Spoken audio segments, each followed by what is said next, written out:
তারপর সম্মানিত উপস্থিতি ভাই এবং বন্ধুগণ, আল্লাহ রাব্বুল আলামিন সুন্দরভাবে আরেকটু কথা যেটুকু বলেছিলেন সে কথাটুকু একটু বলেই আলোচনা গুটিয়ে ফেলবো। সেটা হচ্ছে আল্লাহ তাআলা বলছেন, ইয়া আইয়ুহাল্লাযীনা আমানুত্তাকুল্লাহ হাক্কা তুকাতিহি ওয়া লা তামুতুন্না ইল্লা ওয়া আনতুম মুসলিমুন। সূরা আল ইমরান 3 নম্বর সূরা 4ম পারা 63 নম্বর পৃষ্ঠা আয়াত নম্বর 102। আল্লাহ তাআলা বলছেন, হে ঈমানওয়ালারা তোমরা নিজে বাঁচো, হে ঈমানওয়ালারা তোমরা আল্লাহ সুবহানাহু ওয়া তাআলাকে যথাযথ ভয় করো, হাক্কা তুকাতিহি সত্য সত্য ভয় করো, ওয়া লা তামুতুন্না ইল্লা ওয়া আনতুম মুসলিমুন আর অন্ততপক্ষে মুসলমান না হয়ে মৃত্যুবরণ করো না। এবং মুসলমান আমাকে এবং আপনাকে হতে গেলে 5 ওয়াক্ত নামাজ লাগবেই। 5 ওয়াক্ত নামাজ ছাড়া কোনো ব্যক্তি, 5 মিনিট সময় চেয়ে নিচ্ছি, 5 ওয়াক্ত নামাজ ছাড়া কোনো ব্যক্তি মুসলমান থাকতে পারে না। অতএব আমাকে এবং আপনাকে 5 ওয়াক্ত নামাজি হতেই হবে এবং আল্লাহ তাআলাকে যথেষ্ট ভয় করতে হবে। আর আল্লাহকে যথাযথ ভয় করা মানে দলের স্বার্থে নয়, রাজনৈতিক দলের স্বার্থে নয়, দুনিয়ার স্বার্থে নয়, দিনের স্বার্থে, আল্লাহর সন্তুষ্টির উদ্দেশ্যে, জাহান্নাম থেকে বাঁচার আশা, জান্নাতের প্রত্যাশা নিয়ে আমাকে এবং আপনাকে আল্লাহকে ভয় করতে হবে। এই ইত্তাকিল্লাহ, আল্লাহ ভীতি যদি আমরা অর্জন করতে পারি, বেইনসাফি হবে না, হবে না কোনো হিন্দুর সাথে, হবে না কোনো খ্রিস্টান সাথে, হবে না কোনো প্রাণীর সাথে। কারণ আল্লাহ সুবহানাহু ওয়া তাআলা তার প্রিয় হাবিব ওয়াজাথা ওয়া কারণে একটা বিড়াল কুকুরকেও মারার নির্দেশ দেননি, কষ্ট দেওয়ার নির্দেশ দেননি। তাহলে আমি মুসলমান, আমি একটা সংগঠন করি বা আমি কোনো সংগঠন করি না, আমাকে কষ্ট দেওয়ার অধিকার আপনাকে দিয়েছে বুঝি? সম্মানিত উপস্থিতি ভাই এবং বন্ধুগণ, হাদিসটি বলে আলোচনা গুটিয়ে ফেলবো। আন আনাস রাদিয়াল্লাহু তাআলা আনহু قال قال رسول الله صلى الله عليه وسلم كل بني آدم خطاء وخير الخطائين التوابون।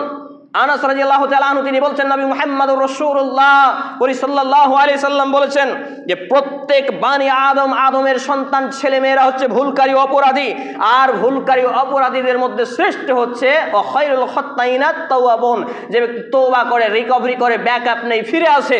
অর্থাৎ যে ব্যক্তি তার ভুলকে সংশোধন করে নেই, হোক সেটা দিনের ক্ষেত্রে বা দুনিয়ার ক্ষেত্রে। তাহলে আমাকে এবং আপনাকে সংশোধন হতে হবে এভাবে যে আমার এবং আপনার ঈমান আকীদাকে সঠিক করে, আমার এবং আপনার আখলাক আদব শিষ্টাচারকে সুন্দর করে আল্লাহ প্রদত্ত বিধান নবী মুহাম্মদুর রাসূলুল্লাহ সাল্লাল্লাহু আলাইহি সাল্লামের আদর্শ আদর্শিত জীবন এবং সালাফে সালেহিনের আকীদা এবং মানহাজের ভিত্তির উপর স্থির থেকে আমাকে এবং আপনাকে বাকি জীবনকে ডেভেলপ করতে হবে, বাকি জীবনকে এগিয়ে নিয়ে যেতে হবে।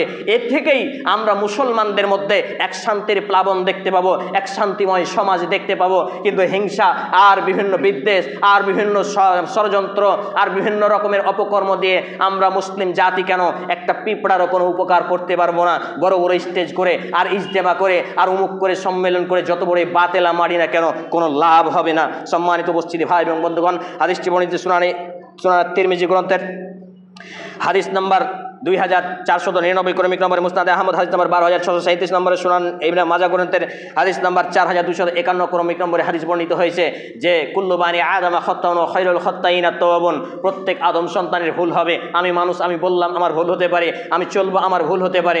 এই জন্য আমি প্রায় খুতবাতে, প্রায় জায়গাতে একটি কথা বলে থাকি, আমার জানা অজানা, প্রকাশ্যে গোপনে, জানতে অজানে, ছোট্ট বড় যা কিছু যদি ভুল করে থাকি সোশ্যাল মিডিয়ায় যাচ্ছে, আমার জীবনের যে কোনো ভুল ত্রুটির জন্য আমি একেবারে সজোরে সকলের কাছে ক্ষমা প্রার্থী, ব্যক্তিগত জীবনের জন্য, ব্যক্তিগত ভুল ত্রুটির জন্য। তবে কোরআন হাদিস করাই বলেছি, একটু কর্কশ ভাষায় বলেছি, এই জন্য আমি কারো কাছে ক্ষমা চাইব না। সম্মানিত উপস্থিতি ভাই এবং বন্ধুগণ, আসুন আমরা পবিত্র কোরআন এবং সেই সুন্নাহর আলোকে আমাদের জীবনকে গঠন করি। আল্লাহ রাব্বুল আলামিনের কাছে দোয়া রাখি, আল্লাহ রাব্বুল আলামিন যতগুলো কথা বললাম সমস্ত কথাগুলো আগে আমাকে, আমার ছেলে মেয়ে, স্ত্রী, পরিবার, পরিজনকে, ভাই বোনকে সেগুলো মেনে চলার তৌফিক নসিব করুন। আমরা বলি আল্লাহুম্মা আমিন। অতঃপর উপস্থিত ভাই এবং বন্ধুগণ, প্রত্যেকটা উপস্থিত ভাই এবং বাবা জীবনকে সে বিষয়ে মেনে চলার তৌফিক নসিব করুন। আমরা বলি আল্লাহুম্মা আমিন। হে আল্লাহ তাআলা, আমরা যারা এখানে উপস্থিত হয়েছি, আমাদের এই উপস্থিত হওয়ার ওসিলায় আমাদের জীবনে জানা অজানা, প্রকাশ্যে গোপনে, ছোট বড়, দিনের রাতে সব পাপগুলোকে মাফ করে দিন। আমরা বলি আল্লাহুম্মা আমিন। হে আল্লাহ রাব্বুল আলামিন, আমাদেরকে হেদায়েতের আলোয় আলোকিত নূর দান করুন। আমরা বলি আল্লাহুম্মা আমিন। হে আল্লাহ রাব্বুল আলামিন, আমাদের যারা অসুস্থ আমাদের পূর্ণাঙ্গ শিফায়ে কামেলা আজিলা দিন। আমরা বলি আল্লাহুম্মা আমিন। হে আল্লাহ রাব্বুল আলামিন, আমাদের মধ্যে হিংসা বিদ্বেষ দূরীভূত করে পরস্পর ভ্রাতৃত্ববোধ, ভালোবাসায় আবদ্ধ হওয়ার তৌফিক নসিব করুন। আমরা বলি আল্লাহুম্মা আমিন। হে আল্লাহ রাব্বুল আলামিন, আমাদের যারা মুসলমান হয়ে মৃত্যুবরণ করেছে, প্রত্যেকের বাপ মা, ভাই বোন, আত্মীয় স্বজন যে বা যারাই মুসলমান হয়ে মৃত্যুবরণ করেছে, আল্লাহ বিশেষ করে আমার মা, নানা নানি, আব্বা রাহিমাহুল্লাহু তাআলা, যে বা যারাই মুসলমান হয়ে মৃত্যুবরণ করেছে, আল্লাহ আপনি তাদের জীবনের ভুল ত্রুটি ক্ষমা করুন, কবরের শান্তির বিছানা বিছিয়ে দিন, কবরে জান্নাতুল ফেরদাউস নসিব করুন। আমরা বলি আল্লাহুম্মা আমিন। এ দাবি, এ দোয়া, এ দরখাস্ত মহান আল্লাহ সুবহানাহু ওয়া তাআলার সামনে রেখে আমরা আমাদের জুমার খুতবার আলোচনা এখানেই টানছি।